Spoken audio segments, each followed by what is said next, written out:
Alright, so I know y'all been waiting. I've been kind of putting it off, but let's go ahead and tell you where I've been for these last few, like a month, almost month and a week, month and a half maybe. And I haven't been able to upload Madden or playing Madden. I played the bait and all that. I know that y'all didn't stream nothing, but so let's just see what's been going on. So we got to go back to like May, maybe June, something like that. I was working for this guy, right? This guy named Keith. He was a contractor with the company the delivery company I was with. This is like this is the third one that I had to work for. Like I said, this company is where you would have to work for somebody and have to worry about your boss quitting more so than the workers quitting. So this was the third person, because I guess, the company wasn't letting them do what they wanted to do, or they wasn't making the money they thought they was gonna make. It's real hectic at this place. So this guy, he's like, well, he tells me this gonna be my last week, right? It's like on a Monday. He tells me I got paid. I told him to pay me every 2 weeks. Just the way my bills would be better. So I told him. He told me he did that. So every Friday I would get every other Friday I would get a 2-week check, right? So y'all seen when I had I was doing all right with the place I had. I had the little tour and all that. That's when I was still working for this guy, right? So he pays me that Friday, and the Monday comes around. I get off work, and mind you, this dude he's never at the warehouse to see check on his other drivers to see what's going on. Like, it was just me, these 3 white people, and we would it was just us. We would kind of just manage ourselves, because he was never there. He might get on the phone and call and say, oh, there's a package supposed to go here and needs to be delivered at this time, whatever. But he was never, that be once since I started working for this guy, he was at the warehouse. So pretty much we ran ourselves on our side. It was us 4. It was other drivers, but other guys, contractors with other contractor, but us 4 worked for this guy. So I would see him like almost most of the time, every day, maybe every other day. He'd gas my van back up for the next day, because he would, like I said, he wouldn't be at there in the morning. He had another place, he had another job, delivery company that he was working with. So he had other stuff going on too. He really didn't. This place wasn't that important to him, really. You can see. So that Monday he said, okay, this is gonna be my last week, so I'm gonna pay you a week check, and then you're gonna be working for this guy named Antonio. He's a good guy, nothing gotta worry about. You still get your pay. The routes gonna still be the same, nothing gonna change, right? So, but all that's gonna be a lie. So he gives me my last check. I looked at it now, I'm saying I'm getting paid by a week. I was like, wow, that's kind of low. Now to see the other 3 people, what they was getting, it was less than $600. Let's say that. So and the stuff that we do, where we go, the miles we drive, for them to get that much every week, I was like, wow, it's not bad. It is bad, but it wasn't like just super bad. I mean, it was still like 5 something these guys people getting, but still, that's not the money I would be thinking to make if you was working with a delivery, driving and risking your safety on these roads and stuff, especially the county and country roads we go down. So yeah, it was pretty low that I was seeing these people. That's why I was like, well, my 2 weeks, I'm glad I said get paid me every 2 weeks, because what they was getting for that week when I finally got that last check was wild. But anyway,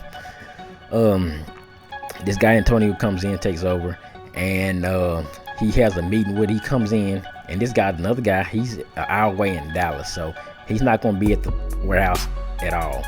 Maybe, and so that's another guy kind of managed from a far away, but he has a manager that's going to come in with him and be there every day, so it's pretty good.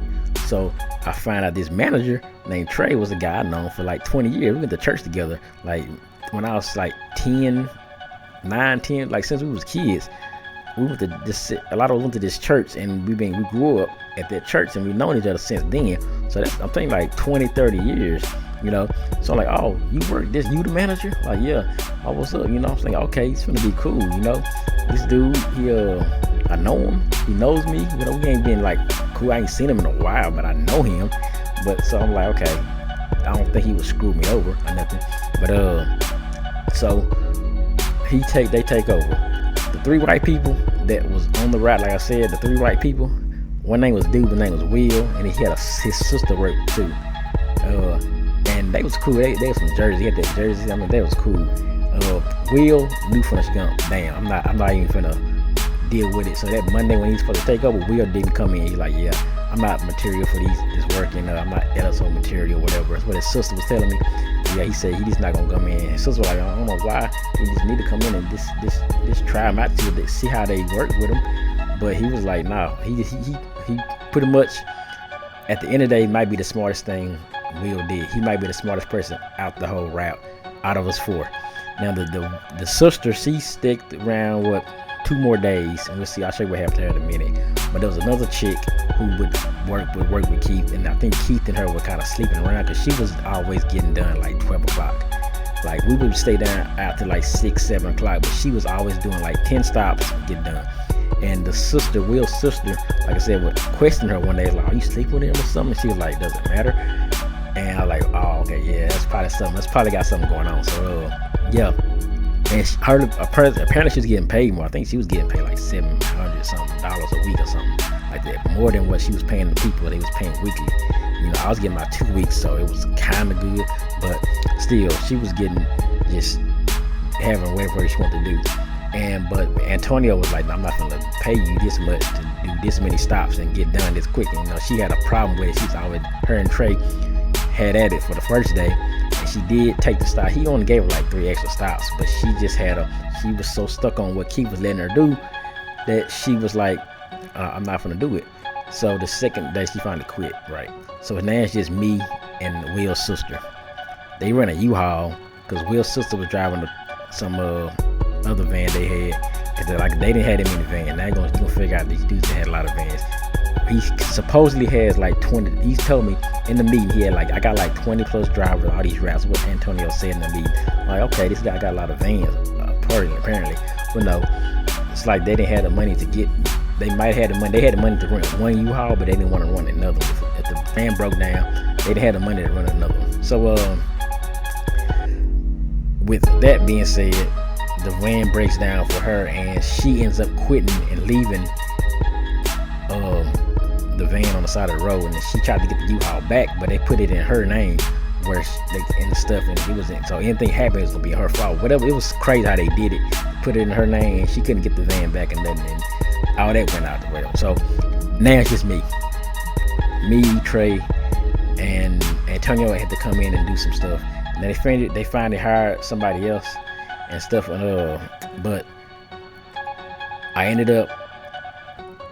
This is when everything went downhill. So at one particular time, I'm driving this van. He brings a van in for me, and this is the van I'm driving. I'm driving this van, and there's no front license plate on it. So I get stopped by a sheriff. I'm in the middle of nowhere, country town, Texas country, right? So this cop stops me. This sheriff stops me. You know, okay. He says, reason why I stopped you because you don't know front license plate. Like, oh, I didn't know that. You know, I wasn't really paying attention to the van. I said, well, yeah, you need to have one in the front. So I said, okay, whatever. He said, all right, just be back. I'll be back in a minute, and I'm just gonna give you a warning. I'm gonna let you go or whatever. Okay. So he comes back, gives me the warning, tells me to sign. Then he's like, let me ask you something. Where's the weed at? Or I smell marijuana. Where's the marijuana at? I'm like, what? He's like, yeah, I think I smell like there might be some weed or something here. Like, what are you delivering? I'm like, did you see these packages? You see this medicine I'm delivering and stuff, food? Like, what? And do you mind I search the car? Now, mind you, I'm in the middle of nowhere. I could tell them no, but you know what happens to people who refuse stuff. Sandra Bland, Trayvon, whatever, all these things that happen to these people and they get killed. So like, you know, whatever. There's nothing in this van that I know of that's illegal.